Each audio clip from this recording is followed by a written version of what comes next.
তুলসীর মালা গলায় ধারণ করলে যে 6টি বিপদ থেকে রক্ষা পাওয়া যায় সেই 6টি বিপদ হলো: 1. বজ্রপাতের মৃত্যুর হাত থেকে রক্ষা পাওয়া যায়। 2. সাপের কামড় থেকে রক্ষা পাওয়া যায়। যখন সাপুড়িয়ারা সাপ খেলাতে আসেন তখন তাদের হাতে একটা লাঠি থাকে আর এই লাঠির মাথায় তুলসীর ডাল থাকে। 3. রোড অ্যাক্সিডেন্টের হাত থেকে রক্ষা পাওয়া যায়।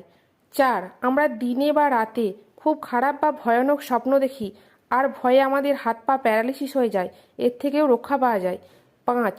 তুলসীর মালা গলায় ধারণ করার পর যদি কোনো ব্যক্তির মৃত্যু হয় আর যদি উনি ভক্ত নাও হয়ে থাকেন তবে তাকে নরকগামী হতে হয় না। 6. তুলসীর মালা গলায় ধারণ করে কোনো ব্যক্তি স্নান করলে তুলসীর মালার সংস্পর্শের জল সারা শরীরে গিয়ে শরীর পবিত্র হয় এবং এই পৃথিবীর সমগ্র তীর্থস্থানের পূর্ণ অর্জন লাভ করা যায়। তাই আমাদের প্রত্যেকেরই উচিত তুলসীর মালা ধারণ করা। হরে কৃষ্ণ।